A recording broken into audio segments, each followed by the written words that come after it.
Kisah akan berfokus pada satu keluarga, ada ayah bernama Bruno, Sylvie si ibu, dan Jasmine si anak. Saat ini mereka sedang makan siang dengan Jasmine yang meminta bantuan untuk ditemani mengantarkan undangan pesta ulang tahun kepada teman-temannya. Namun karena Bruno baru pulang kerja dan tidak ingin diantar oleh ibunya, Jasmine pun memutuskan untuk mengantarkan undangan itu sendirian saja. Setelah tidur siang, Bruno kedatangan tamu yaitu teman sekelas Jasmine yang mengantarkan PR-nya karena sore ini Jasmine tidak sekolah. Penasaran dengan kemana anaknya pergi, Bruno mulai mencari di setiap sudut ruangan, mencoba menghubungi pihak sekolah. Dan karena masih tidak ada kabar, Bruno dan Sylvie pun akhirnya meminta bantuan polisi untuk melakukan pencarian. Bruno dan Pak Polisi pun akhirnya berangkat untuk memulai pencarian, sedangkan Sylvie bertugas menunggu di rumah barangkali Jasmine pulang, atau setidaknya ada yang menghubungi mereka tentang keberadaan Jasmine. Berlokasi di pinggiran hutan, Pak Polisi berhasil menemukan sesuatu yang ternyata adalah Jasmine yang sudah terbujur kaku tak bernyawa. Namun yang mengerikannya adalah bukan kematian sang anak, melainkan apa yang si anak alami sebelum kematiannya.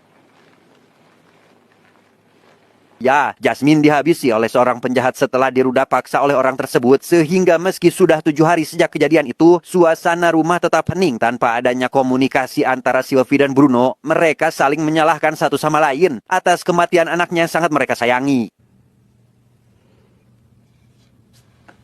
Pada hari ke-7 itulah, Bruno dihubungi oleh Pak Detektif untuk menginformasikan terkait pelaku yang sudah berhasil diidentifikasi, di mana saat ini pelaku sudah diamankan dan akan menjalani prosedur yang berlaku sesuai dengan ketetapan hukum di negara mereka. Melihat wajah pelaku dari berita yang seolah tidak merasa bersalah atas kejahatannya, tentu saja Bruno dan istrinya itu pun sangat frustasi mengingat jika korbannya adalah mereka. Setelah menenangkan sang istri, Bruno pergi ke TKP tempat di mana anaknya meninggal, kemudian izin pergi ke rumah sakit dengan alasan bekerja akan membuatnya sedikit lebih baik.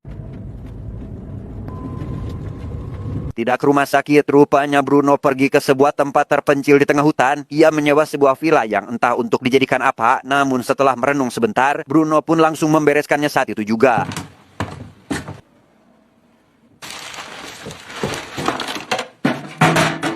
Masih berada di villa, Bruno terlihat sedang merencanakan sesuatu. Selain melakukan hal yang mencurigakan, Bruno juga memesan jasa seorang pria untuk melakukan sesuatu dengan imbalan yang sangat besar, yaitu $25.000. Lantas, apa yang sedang Bruno rencanakan?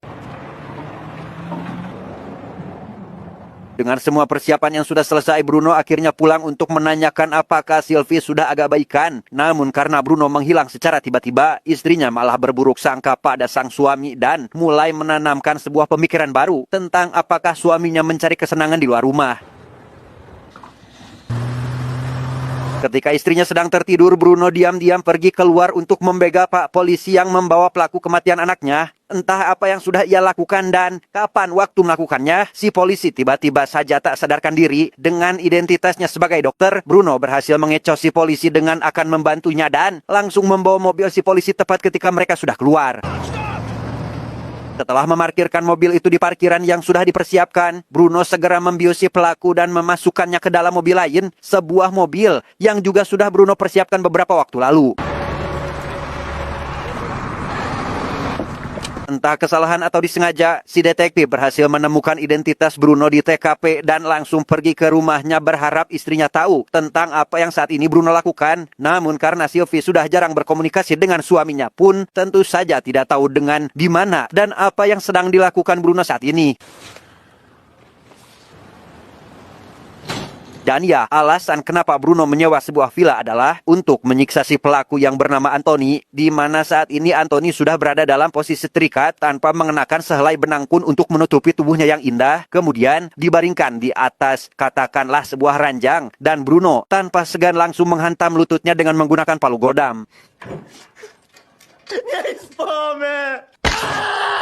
Dengan santainya Bruno menyaksikan Anthony kesakitan sambil minum di pinggiran dan kembali membiarkan Anthony tergantung sambil menikmati rasa sakit di kakinya. Di hari kedua setelah penangkapan Anthony, Pak Detektif mulai risau karena masih belum menemukan informasi apapun terkait di mana saat ini Bruno menyembunyikan si Anthony. Apakah masih hidup atau sudah mati? Itulah yang saat ini si detektif pikirkan. Namun meski begitu, mereka mendapat secercah harapan terkait salah satu bawahan Bruno yang saat ini masih dalam proses pencarian. Bruno sendiri kembali mendatangi Anthony yang juga tertidur dan langsung membangunkannya dengan cara yang mohon maaf agak jorok. Setelah bangun, Anthony tidak melakukan sesuatu yang berarti melainkan beberapa hal sepele, namun dengan efek yang sangat menyakitkan.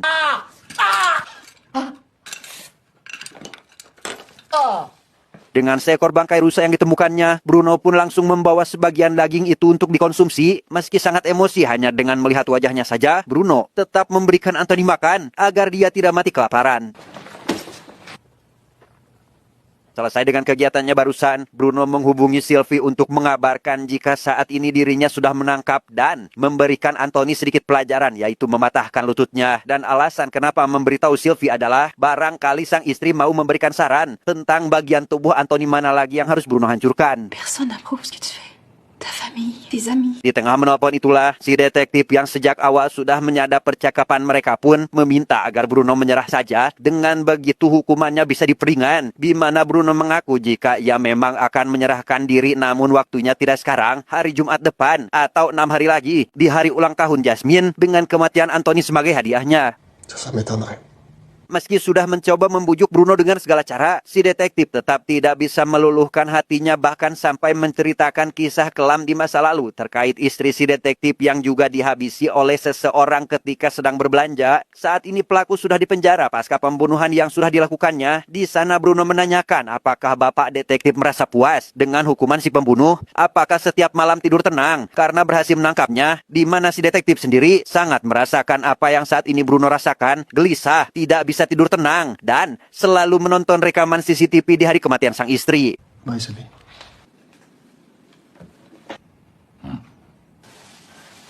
Dengan tidak adanya jawaban dari si detektif, Bruno pun kembali melanjutkan aktivitasnya, yaitu bermain-main dengan si Anthony yang kali ini menggunakan sebuah senjata. Entah hanya berniat mengintimidasi atau apa, namun Bruno langsung kembali setelah ia melepaskan beberapa tembakan ke arahnya.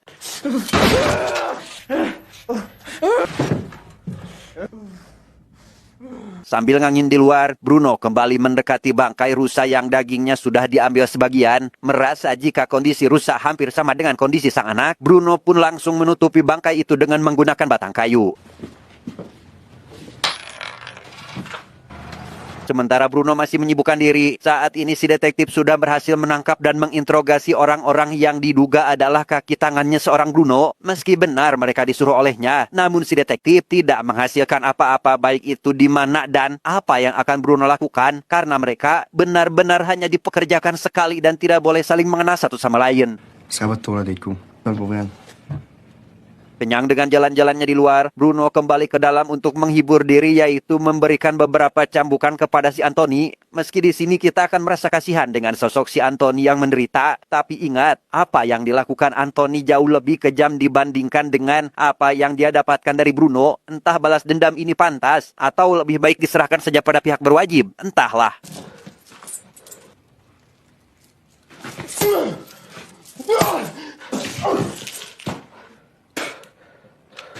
Si detektif sendiri kembali memulai pencarian terkait di mana saat ini Bruno berada. Meski menurut rekan si detektif untuk apa mereka menyelamatkan pelaku pelecehan. Namun si detektif menjawab jika dirinya tidak bermaksud menyelamatkan Anthony melainkan Bruno itu sendiri. Karena jika dia sampai terjerumus dengan kejahatan seperti ini, maka kedepannya Bruno akan terus dihantui penyesalan tanpa ada jalan baginya untuk kembali.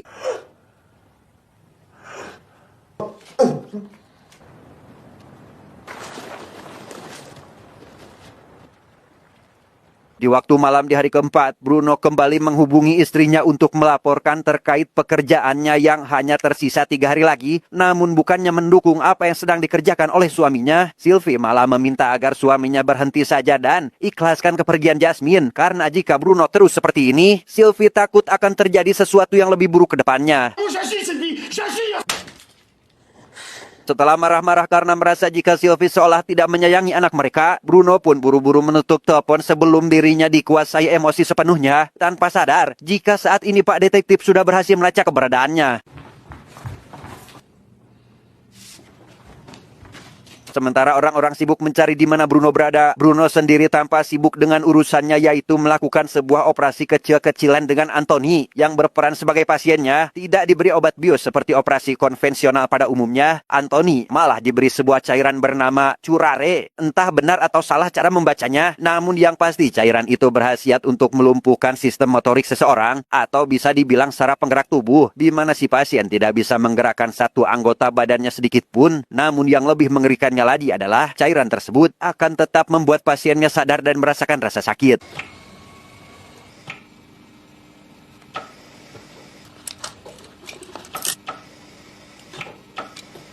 Berhasil dengan operasinya mengambil salah satu ordal atau organ dalam, Bruno pun langsung memasaknya tepat di pagi hari pada day kelima, menjadikannya semangkuk sup yang sangat lezat tidak dimakan sendiri, melainkan akan dihidangkan langsung kepada Anthony yang notabene adalah pemilik dari ordalnya tersebut.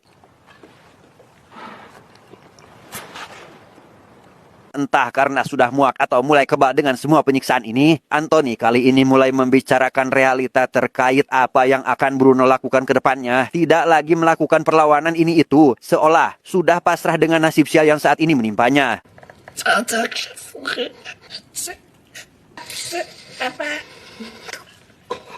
Mendengar tawanannya seolah sudah tidak peduli lagi dengan semua ini, tentu saja membuat Bruno sangat marah besar. Tidak ada hal lain yang bisa dilakukan atau setidaknya berpikir tenang. Bruno yang sudah sangat amarahan pun langsung menghapuk dinding beberapa kali. Setelah amarahnya agak mereda, Bruno menghubungi si detektif untuk curhat terkait apa yang dilakukannya saat ini. Ia menyesal karena terlambat curhat, namun karena nasi sudah menjadi bubur, maka Bruno pun sudah siap dengan segala konsekuensi yang akan dirinya dapatkan. Quand je vous ai appelé, j'aurais pas dû. Meski hanya sekedar curhat, namun Bruno sedikit lega karena si detektif juga mengatakan jika ia tidak bisa hidup dengan tenang lantaran pembunuh istrinya masih sehat walafiat di dalam penjara, sehingga Bruno berpikir jika apa yang dilakukannya tidak terlalu salah. Namun satu hal yang harus Bruno lakukan saat ini adalah harus segera pindah ke tempat lain karena lokasinya sudah diketahui oleh polisi akibat percakapan barusan. Rupanya Bruno sudah memperkirakan semua itu dengan mempersiapkan satu apartemen kosong untuk mengecoh para polisi, sehingga Bruno masih memiliki waktu yang sangat cukup dengan polisi yang masih mencari di mana tempatnya menyekap Anthony.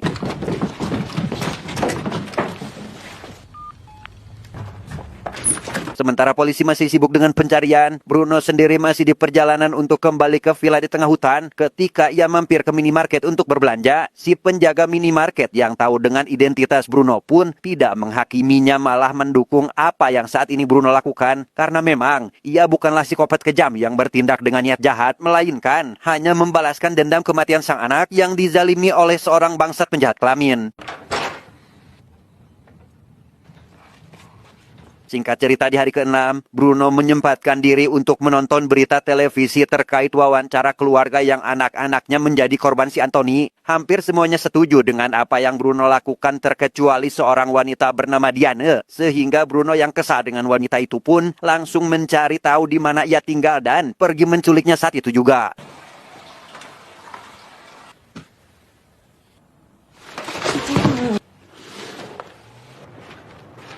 Berhasil membawa Diane ke villa di tengah hutan, Bruno pun mengatakan kekesalannya terkait statement Diane dalam wawancara tadi siang. Dan belum juga Diane berkata apa-apa, Bruno langsung membawanya ke dalam ruangan tempat dia menyekap Anthony untuk memperlihatkan jika pembunuh anaknya itu masih ada dan masih hidup sampai sekarang. Dengan memberikan sebuah palu, Bruno berharap jika Diane akan melanjutkan pekerjaannya yaitu menghabisi Anthony. Namun karena Diane bersikeras menolaknya, maka Bruno tak punya pilihan lain selain mengurungnya di tempat itu.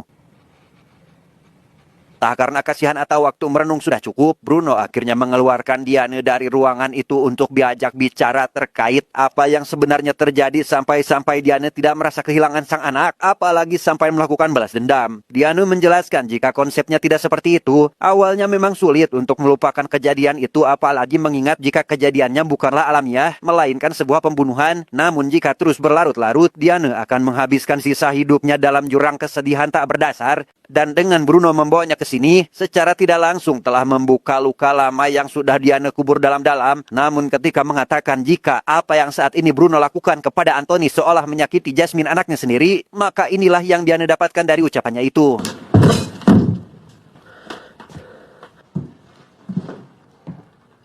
Setelah membogem Diana sampai pingsan, Bruno pun buru-buru membuangnya ke tempat sampah, kembali ke ruang penyekapan dan murang-maring sendiri, saking rungsingnya dengan perkataan Diana kepadanya.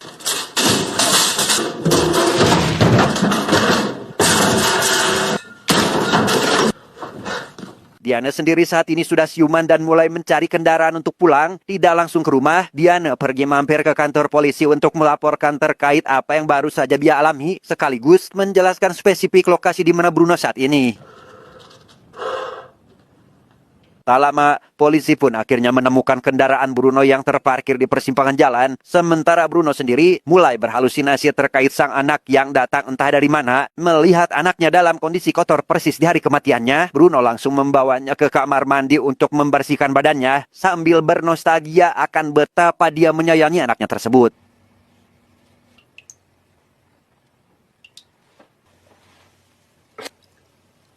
Menyadari polisi sudah datang, Bruno buru-buru melepaskan ikatan tangan Anthony dan keluar dari rumah dengan damai. Setelah bertemu dengan Pak Detektif, Bruno berkata jika ia tidak membunuh bajingan itu dan hanya menyembelih burungnya saja. No.